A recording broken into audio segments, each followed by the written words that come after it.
When we showed the first cases with functional brain imaging, the changes we showed with each of these cases has never been seen before in functional imaging. You cannot explain it with placebo effect. In the first publication we did at LSU School of Medicine here in New Orleans, the conclusion of the article is you cannot explain these results, in particular the imaging, with a placebo argument. We essentially proved it. And with each of these functional imaging studies, we proved the effectiveness of this. But we were told you didn't have enough evidence. Okay, so I played the academic game. Generate the evidence, do the studies. Start with a pilot trial. We did that. That's the one that says there is no way this can be explained by a placebo effect. These are remarkable changes. The possibility of explaining all of these positive results as a random event, less than 1 in a quadrillion.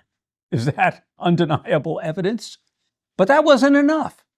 We had to do a randomized trial. And the VA and the Department of Defense do studies. The studies now unequivocally show, in a systematic review in 2022, looking very technically at all of these studies, the conclusion is level 1 evidence, the highest evidence in medicine and a grade A practice recommendation, which says that this treatment should be delivered to people with traumatic brain injury, with or without PTSD, unless there's a compelling reason not to.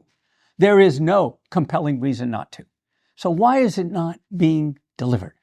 Part of the problem is there is new science that finally came to the forefront in 2010 and 2008.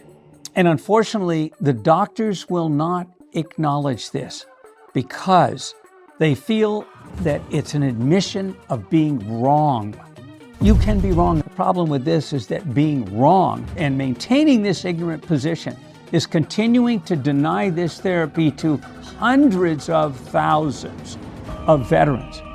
And that's just in the US. When we expand this to all of the patients with traumatic brain injury worldwide, it's millions and millions. How do you excuse that?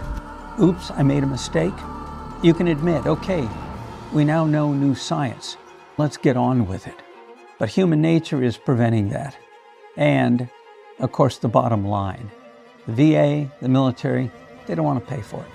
And yet it's cost effective and cost saving. And the effect that it can have on the quality of life of these veterans and people with traumatic brain injury is beyond calculation. We played the game. We generated the evidence. We've satisfied all of these criticisms, and yet still it's not being applied.